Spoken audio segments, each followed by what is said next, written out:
About cowboy poetry, you're supposed to memorize the poems. The cowboys on the trail drives didn't have any way to write it down. They didn't have any way to record it. So they memorized it, and that's the tradition. But there's a funny thing happens when you get older. You can't remember stuff worth a darn, so I'm going to read some poems to you. Matter of fact, this first one talks about that. The name of the poem is Better Than the Alternative. I'd like to recite this poem to you, but I'll have to read it. My memorizing isn't what it used to be. It isn't worth a spit. It's serious business anymore, this thing about wearing a hat. Because of where my hair was is not where it's at. My knees and eyes are going south. My hearing is tattooed. I hope nothing starts falling off. I don't know what I'll do. I have enough teeth left to eat steak, and they'll do every chance I can. But now it's mostly beans and salad sprinkled along with a little bran. It's fun to come to the gatherings and watch the cowboys perform or reciting from memory all their western style of poem. I'm just thankful I can be here and give you my point of view. Getting old is better than the alternative. If you don't mind, I'll just read this to you.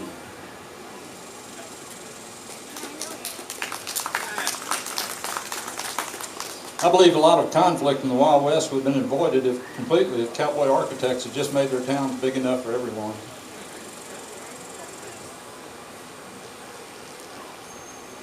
I entered a national contest, so I got to read this poem because it was the winner, and it's kind of cute, you know, but it's a sweet little poem, so I'm going to read it to you. Buck Slocum. Buck checked his gear to be sure nothing had been forgot. Hat, boots, jeans, and spurs, and a bandana tied up in a knot. He hung the kerchief full of grub over the horn of his saddle. He mounted his horse, waved to the house, and rode off to check on the cattle. He knew the limits of his range and the distance his horse could carry. In an easy-going lope, he rode out the gate. He didn't have time to tarry. Over to the fire plug, then up to the tree that grew in the neighbor's yard, then to the mailbox and back to the porch. A cowboy's work sometimes is hard. He stopped for a bite of something to eat over by the shrubs and roses. This is how the real cowboys did, eating on the ground, he supposes. He gets back on Old Stick. You gotta love the horse's name, Old Stick. And heads off easy. He's got to finish his chore.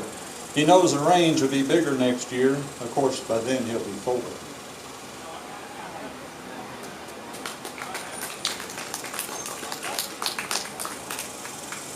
My wife accused me of being self-important. I nearly fell off my throne. Of course, my New Year's resolution is to stop leaving things so late, so. Round 1. I broke a few horses in my life, and some of them nearly broke me, but this is one that actually turned out to be a great little horse. I love this horse. Kerplop! We went to the ground. The kicking and biting was fierce to see. We're already sweaty in just the first round. I bit his ear. He kicked me in the knee. There was blood in the mud and mud on my face. He thought he was stud, but I'll teach him his place. I had a split lip and a loose tooth as well. I looked to see where he was hurt. I had trouble doing that as my eyes started to swell. He just stood there, paw in the dirt. Most of my poems are actual events, things that have happened to me. They tell of how my life was spent with what I hear and see.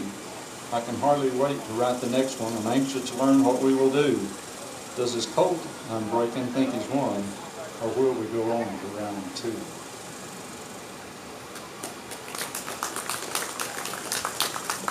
Okay, I wrote a song.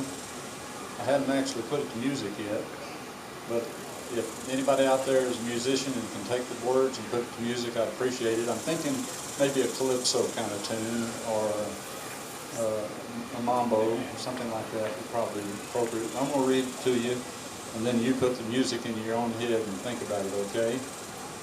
The title of the poem is Freeze My Horse and Pickle My Saddle. I'm just a mortal like any man, and staying too long ain't God's plan. But just in case I come back, there's something that I can't lack. I doubt on reincarnation. Nothing's proved that situation. Just in case the Hindu's right, store some things for me real tight. Here's the chorus, folks. Freeze my horse and pickle my saddle. I might not punch you any more cattle, but if I come back, I want to know that they'll be there and ready to go. I love my dog, she's okie doke, but when she gets old, let her croak. I can ride the trail without a canine, but for sure I'll be needing my equine horse once again. Freeze my horse and pickle my saddle. I might not punch any more cattle, but if I come back, I want to know that they'll be there and ready to go. When I get old and ready to go, take me to the grave real slow. I may not be fully dead. I may want to ride my horse instead. Last time, join in everybody. Freeze my horse and pickle my saddle. I might not punch any more cattle. But if I do, I want to know that they'll be there and ready to go.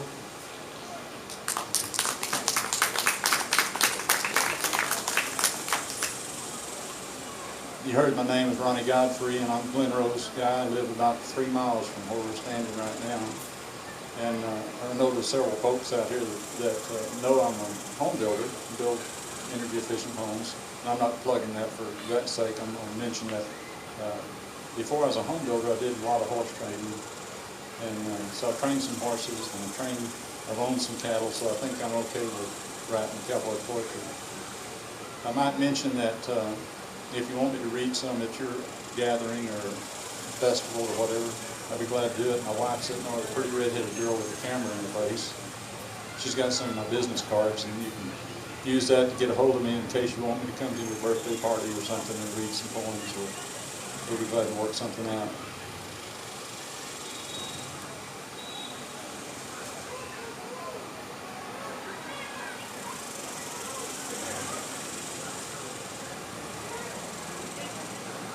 Seems to me like most of the rioting in the world, and there's a lot of rioting going on right now, and you know where it's at. Seems to me like most of the rioting in the world happens in countries with the least bacon. I don't know if you caught that, the least amount of bacon, that's where the rioting is happening. Of course, there's another thought. I think the rioting is happening in those countries because they also don't have Jesus.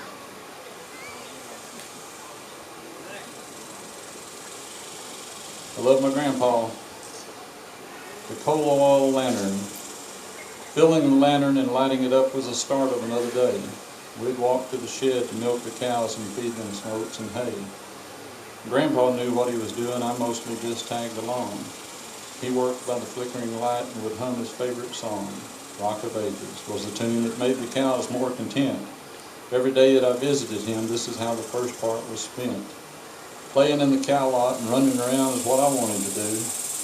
Stay in the lantern light so you can see and not get something on your shoe. Well, it's all right, Grandpa. I can see pretty good in the dark. I don't need the light.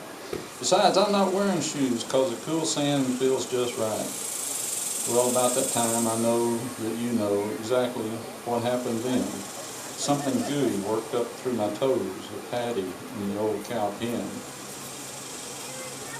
Well, God's love is like the lantern light. It's there to protect your soul. You better not step out of the circle of His love if seeing heaven is your goal. Worship Him daily, read His book, and don't forget to pray. Learn the lesson of the coal iron lamp and practice it every day. Thank you. Thank you. If you go to the Dairy Queen up here on 67, about 10 o'clock in the morning, you'll see a bunch of old coots gathering together. I call it the Liars Club. They call it the coffee group, but at any rate, maybe get a feel for the way it goes. But we got to talking about livestock and moving some cattle, and the first one thing and another, and so this poem is reminiscent of that conversation. At the Dairy Queen, we planned to move the livestock, and trailers and trucks were in the conversation. Stock dogs, equine, fences and ropes, grasses and pasture barns and castration. These are some of the things that had to be worked out and solved and can't be left up to chance. We have to haul some stock to Bob and load the rest out at my ranch. We got most of our details pretty well worked out. Only one thing left to do. That's pour another cup of coffee around for the men at the old DQ. Our ranch headquarters is somewhat different than what you may have seen. We do most of our spitting and whittling and lying down at the Dairy Queen.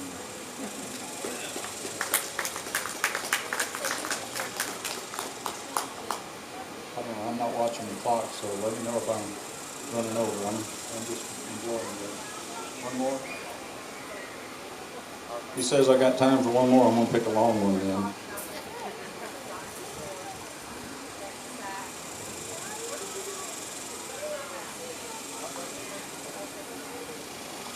brake repair.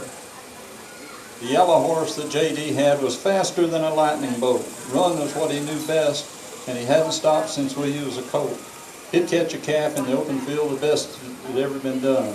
But then he'd keep on going because running to him was fun. Now J.D.'s patient kind of man and gentle and seldom gets bent out of form. But trying to teach that horse to whoa was causing him to get in a storm. A cow catcher named Sonny Golden, a retired rodeo clown, saw the fix J.D. was in when he was visiting his town. I'll take the cayuse and work on his brakes, if you'd like me to try. I got some South Texas cattle to catch. He'll stop for me or die. Just load him next to my horse and a brush pop and we will go. If this doesn't work, we'll change his name to something like Alpo. They had caught all the easy cattle and taken them to the sale. Now was the time for men like Sonny who weren't afraid of hell. The brasado was unforgiving and hard on beast and man. Turn your dogs loose, catch your cattle, and get out as quick as you can. Sonny's dogs had found the wild ones and brought them to bay. 6 head were left and had to be caught before he'd get his pay. He managed to catch 5 bovine without losing too much tallow, but saved the biggest, wildest steer for the horse that we call Yellow. By chance he found the steer in a broad open sendero. With his tail up high, he had thoughts of losing this vaquero. The race was on, and of course we know that old Yellow was one for the chase. The steer was fast and didn't want to get caught and headed for some other place. He got to the end of the lane and the fence was just ahead. Going around was not an option, he'd jump it instead. Well, Sonny had a loop built while Yellow was gaining ground, and as the steer cleared the fence, his head the loop had found. Sonny said, "Whoa," and gave the reins a jerk and calmly stepped out of his seat. Yellow saw that he was tied to the cow across the fence when he started looking for his feet. His surprise could be bottled and sold. You'd have made a fortune that day, because Yellow holding that steer was definitely earning his hay. Avoiding that wire and not getting drug in was starting to make some sense. Sonny had come up with a new way to teach whoa with a cow roped over a fence. Well, J.D. got his horse back with a whoa he hadn't known since he was born. But now when you put the brakes on, you better be white knuckling your horn. Y'all have a blessed day. Thank you, Ronnie Godfrey. Ladies and gentlemen, in our midst we have a movie star, and I want to take just a moment to recognize him. The best part of his outfit is Wanda, his wife. Mo Hedrick.